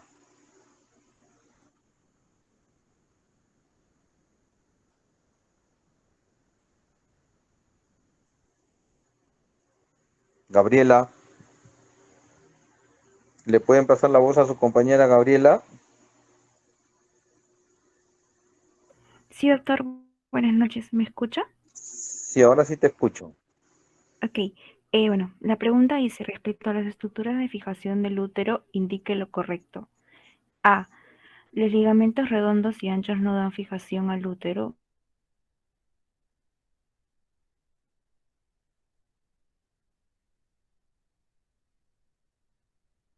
Solo orientación y soporte. ¿Qué te parece eso?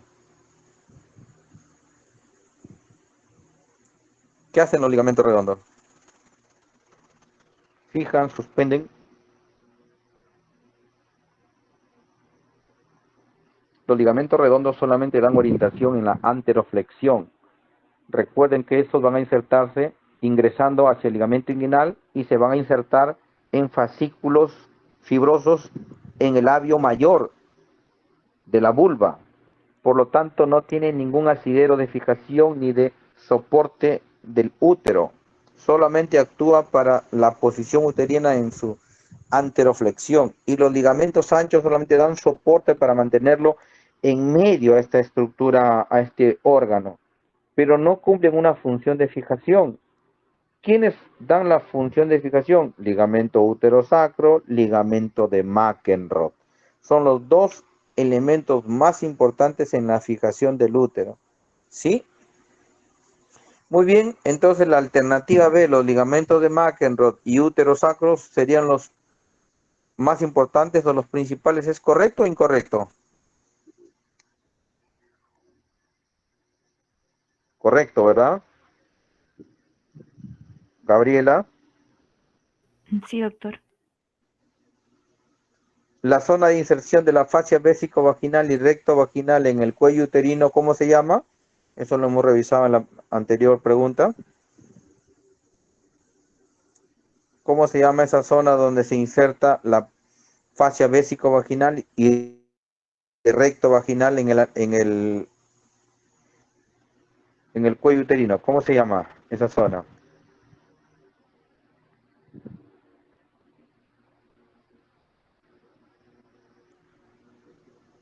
Fernando Vela.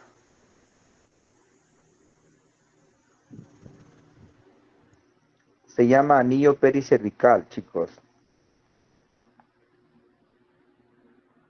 Los paracolpos son las estructuras más densas y fuertes de la vagina en su unión al cuello uterino. Claro, son las zonas de mayor dureza. Cuando uno retira el útero en una histerectomía, los paracolpos van a formar lo que a futuro se convierte en cúpula vaginal. ¿Sí? Entonces, cuando me dicen indique lo correcto, todas las anteriores serían lo correcto, ¿verdad? Pasamos a la siguiente pregunta, por favor.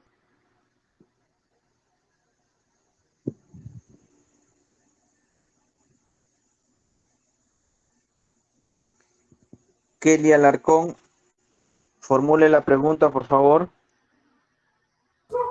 Sí, doctor. Dice, respecto a los ligamentos de los anexos, indique lo correcto. La alternativa A dice, en el extremo inferior del ovario se inserta el ligamento útero-ovárico. Sin embargo, el principal medio de fijación es el ligamento suspensorio ovárico. Eso es correcto, ¿verdad? Porque en el extremo inferior del ovario el ligamento útero-ovárico es donde se inserta, pero no sería el principal elemento de fijación, sino es el ligamento suspensorio del ovario. La alternativa B, ¿qué nos dice? Dice, el mesosalpinx es la estructura más importante de soporte para las trompas de falopio, que también sería una alternativa correcta. Correcto, ¿no es cierto? El mesosalpinx es la estructura de fijación más importante para fijar las trompas. La alternativa C, ¿qué nos dice Kelly? La C dice, el ligamento tubo-ovárico une al ovario desde su estrecho inferior. ¿Y qué opinas? ¿Qué dice tu teoría? En tu teoría, bien claro pone tu profesor que el ligamento tubo-ovárico va a unir al ovario desde el estrecho superior, no desde el estrecho inferior, desde el estrecho superior, que es mucho más fuerte que el inferior. En consecuencia, esta alternativa es incorrecta porque no es desde el estrecho inferior, sino desde el estrecho superior. Y la alternativa D, Bueno, la alternativa D dice, en la zona ampular de la trompa se observan las fimbrias, y eso es incorrecto porque en la zona ampular no se encuentran las fimbrias, eso se encuentra al final o al extremo más distal de las trompas, ¿cómo se más llama bien esa en el zona? fundíbulo, ¿no? Esa es la zona infundibular, ¿cierto? En la zona infundibular se encuentran las fimbrias, no en la zona ampular. En la zona ampular es donde se produce la fecundación, es el tercio medio tercio externo de la trompa. Ahí es donde se produce la fecundación. Pero en la zona infundibular se encuentran las fimbrias. Entonces, ¿sería una respuesta correcta o incorrecta? Incorrecto. Incorrecta. Entonces quedaría la alternativa E. Solamente la A y la B serían las alternativas correctas. La siguiente pasamos, por favor. Creo que ya nos estamos pasando la hora.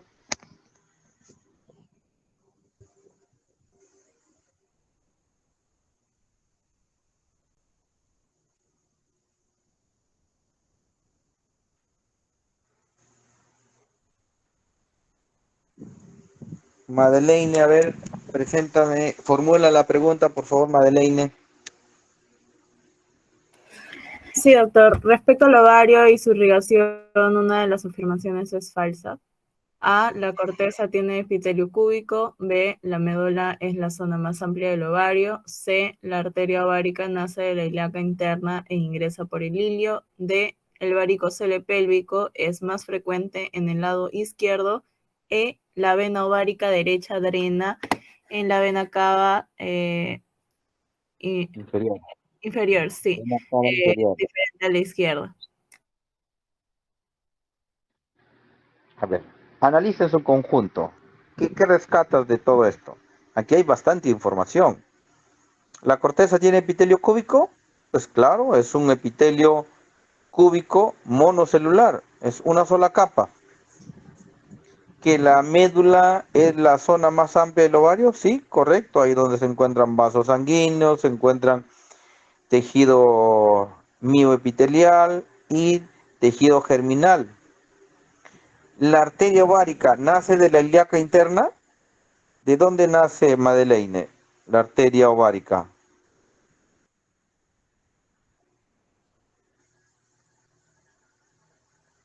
Madeleine, ¿me escuchas?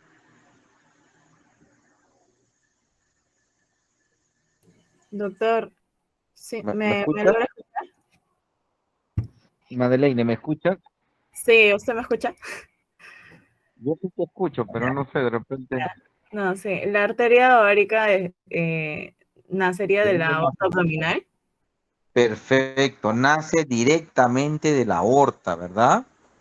Entonces es incorrecto que digan que nace de la ilíaca interna. Que ingresa por el ilio ovárico es correcto, pero no nace de la ilíaca interna. Ahora acá hay algo importante que les va a servir mucho a ustedes.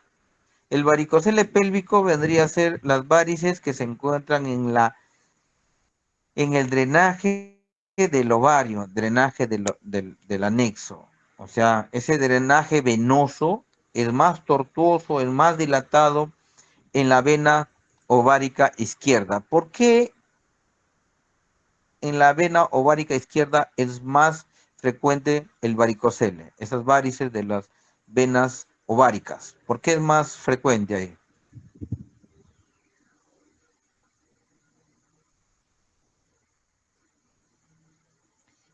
Justamente la respuesta está en la última alternativa.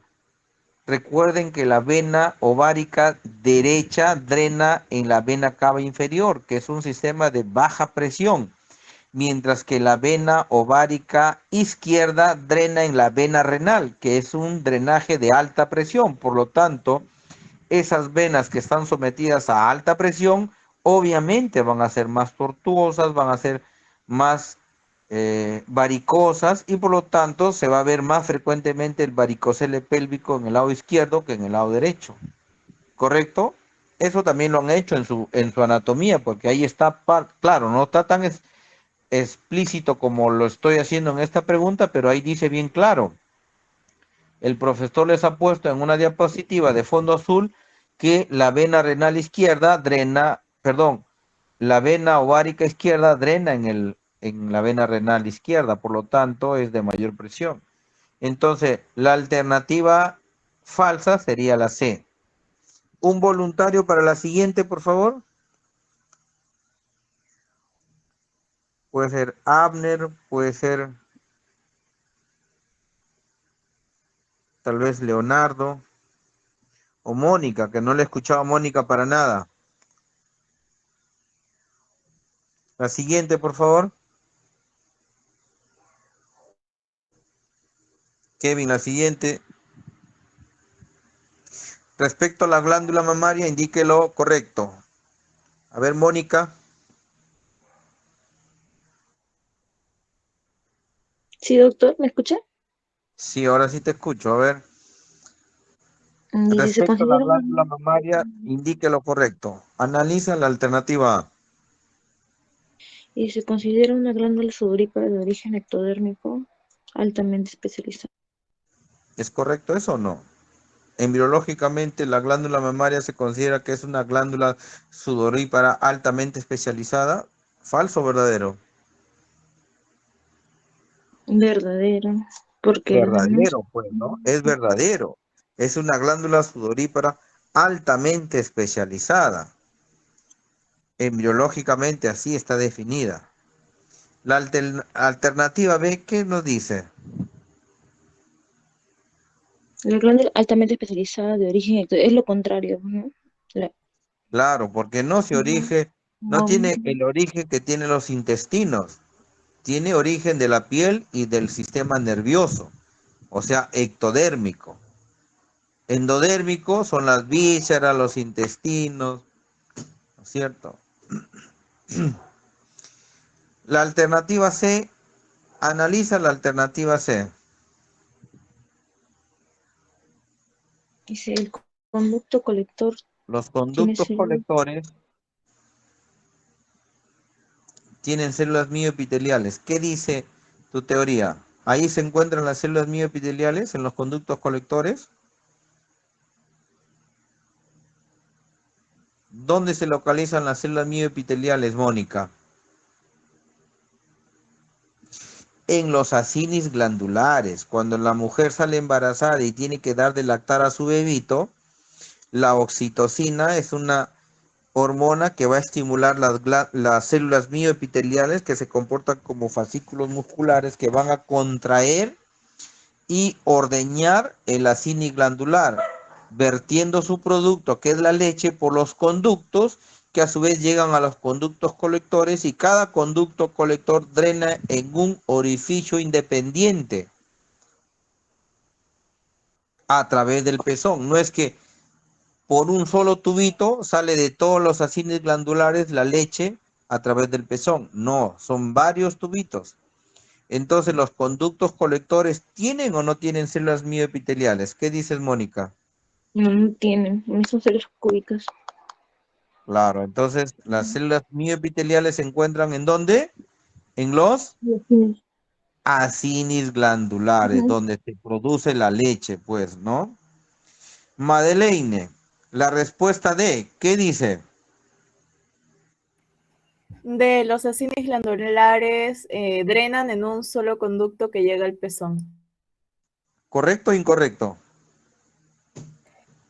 Incorrecto, doctor. Incorrecto, pues, incorrecto, porque si ustedes llegando a la casa se examinan en un espejo, van a ver que en el pezón existen varios conductitos que cuando uno lo presiona y puede salir contenido líquido, contenido seroso, contenido lácteo espontáneamente, no es por un solo conducto, sino por varios. Por lo tanto, la alternativa D es incorrecto. Finalmente, la alternativa E, Madeleine. Sí, doctor. La alternativa E. Los acinis glandulares tienen receptores para estrógeno. Incorrecto. ¿Qué te parece? ¿Es incorrecto? Incorrecto. ¿O es correcto? Incorrecto, doctor. Recuerden, los acinis glandulares tienen receptores para progesterona, por eso que se produce la leche ahí. Mientras que los conductos tienen receptores para estrógenos. Entonces, esto tiene que quedarse grabado en sus mentes, porque el cáncer, el 60% del cáncer de mama tiene origen ductal, o sea, del conducto. ¿Qué significa tener cáncer del conducto? Significa que tienen receptores estrogénicos positivos. Es decir, a mayor exposición de estrógenos en la mujer durante toda su vida, mayor riesgo de cáncer de mama de origen. ¿De qué origen? ¿Ductal o glandular?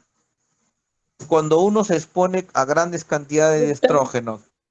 Ductal. Fíjense, si ustedes no son ginecólogas, pero por lo menos ya tienen una idea lógica de cómo es que, conociendo la presencia de receptores en los conductos, que son receptores estrogénicos, y en los acinis glandulares, donde se produce la leche, tienen receptores de progesterona, saben que cuanto más expongan a la mujer con estrógenos, mayor es el riesgo de cáncer de mama de origen ductal. Mientras que más exposición de progesterona, el riesgo de cáncer de mama de origen glandular sería mayor en las que exponen a progesterona. Eso así de simple, ustedes pueden por lo menos servir de consejería a pacientes que usan anticonceptivos. Por ejemplo, se me ocurre entre otras cosas.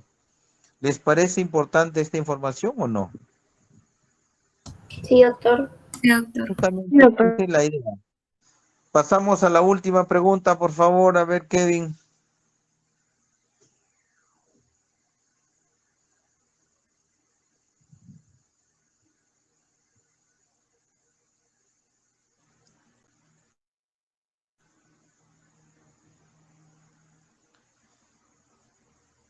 A ver, Miquel Sebastián, a ver. ¿Qué me dice Miquel? ¿Miquel o Michael?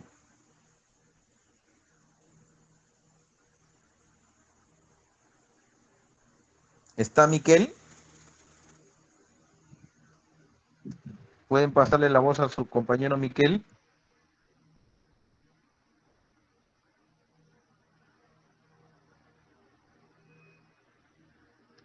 Sandra. Si no está Miquel, que Sandra. Doctor. Sandra, formula la pregunta y analiza las dos primeras, la A y la B.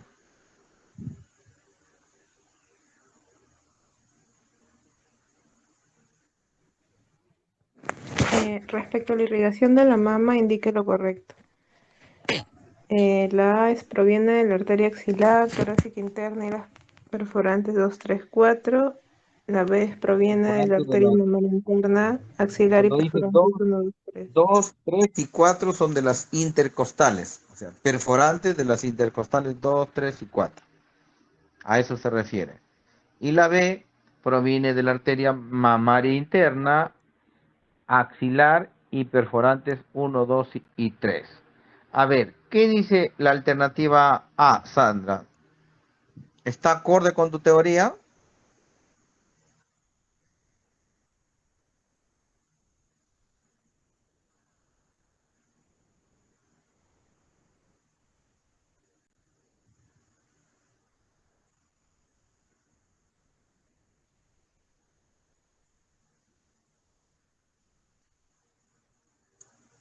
Sandra, ¿me escuchas?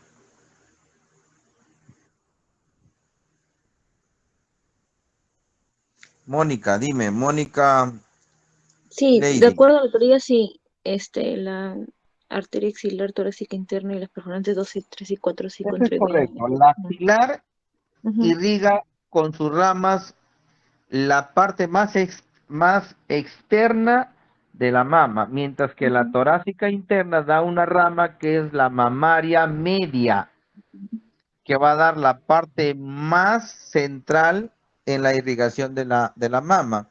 Y las perforantes de la segunda, tercera y cuarta intercostal van a dar en toda su extensión a la mama, la irrigación. 3 son los canales con que va a irrigar la arteria, la mama. Sin embargo, la alternativa B dice, proviene de la mamaria interna. La mamaria interna no viene de la torácica interna. La mamaria interna tiene otro origen, por lo tanto, de arranque la mamaria interna no está incluida dentro de la irrigación de la mama. La axilar y las perforantes 1, 2 y 3, peor todavía, está muy arriba, está cerca al cuello, prácticamente por la clavícula. Entonces, esta alternativa sería totalmente incorrecta, ¿verdad? Y la C, ¿cómo analizan la C?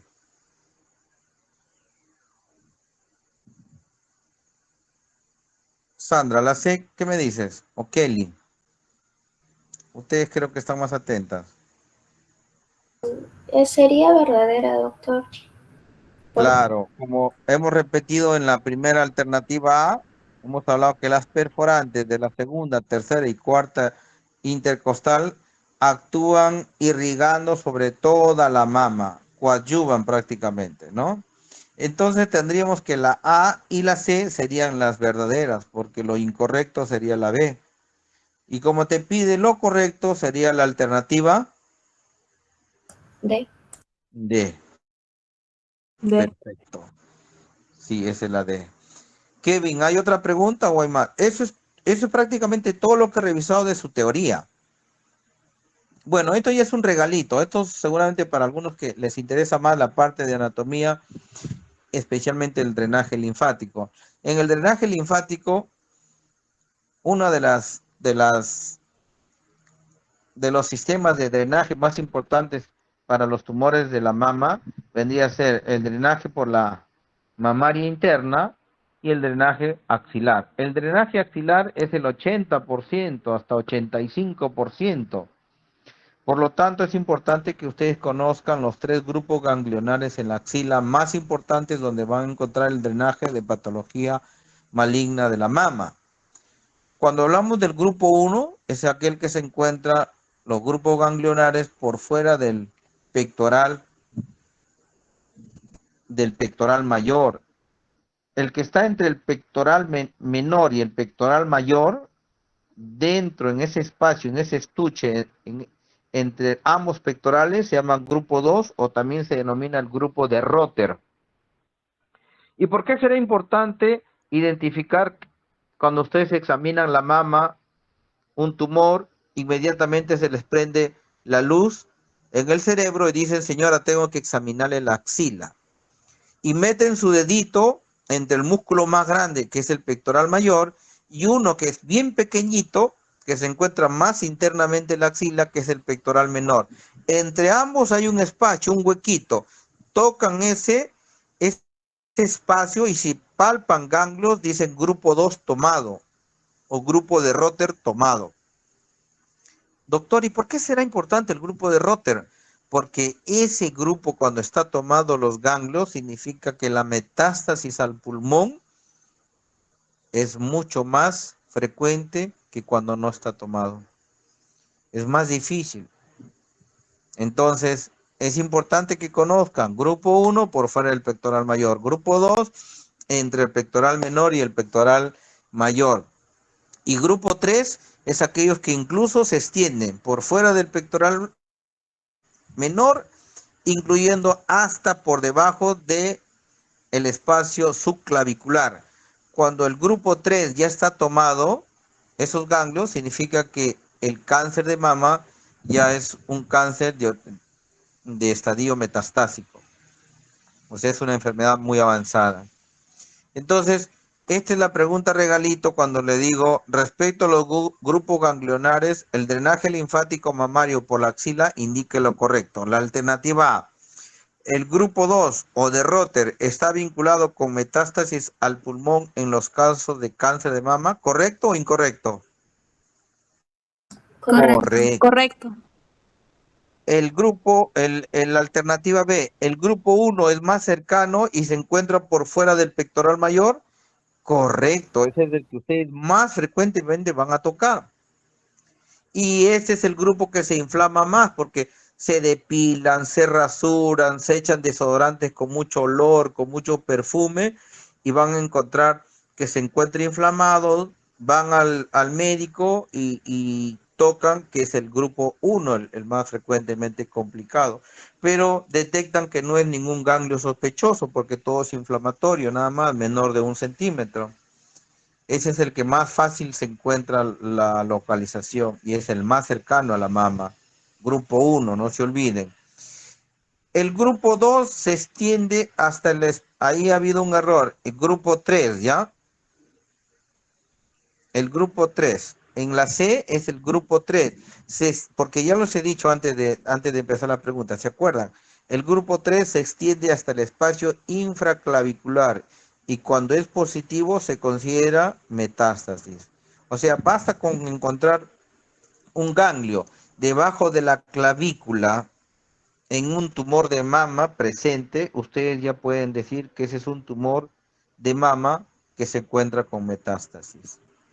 En conclusión, las 3 respuestas son correctas, por lo tanto la alternativa que van a responder sería Todas las anteriores. todas las anteriores. Perfecto. Hasta aquí hemos revisado todo lo que es anatomía de su profesor, que no recuerdo cómo es el nombre, sé que es del Hospital de Coyique. ¿Tienen alguna pregunta, por favor? Yo en realidad, mi teoría de anatomía es un tanto diferente, pero yo estoy siguiendo el sílabus y me corresponde hacer el repaso del colega que ya hizo la teoría. En consecuencia, estoy siguiendo prácticamente lo mismo que el colega ha hecho. Les pregunto, ¿les faltó algo? ¿Quedó muchos vacíos en anatomía? ¿Necesitan ampliar algo antes que me dé más sueño? Chicos.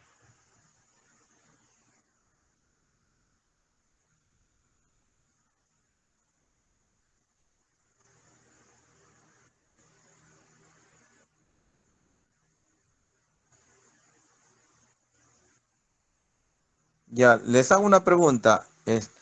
¿Está bien la dinámica en cuanto a preguntas y respuestas que podrían ser preguntas de examen? ¿O es que ustedes prefieren que les haga el repaso de la teoría tal cual les hicieron sus profesores?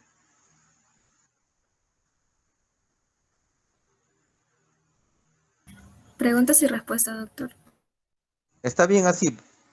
Les digo porque en realidad veo que algunos ya se fueron, ya salieron del Zoom, de la plataforma, otros creo que están dormidos, otros recién están cenando y en realidad no veo que preguntan o parece que saben todo o es que no han aprendido nada. Pero me interesa que ustedes realmente sepan, aprendan. Entonces, si hay alguna duda, me lo dicen y si no, mañana también vamos a hacer un repaso sobre hemorragia uterina disfuncional. Entonces, A pesar de que sea otro tema, ustedes pueden preguntar lo que hoy día de repente se les escapó. Pero me gustaría que sea más temprano, porque muy tarde me parece que la gente ya está muy cansada, está con sueño. Así que pónganse de acuerdo con el delegado y cuanto más temprano se dé el repaso sería mejor. Sí, por favor.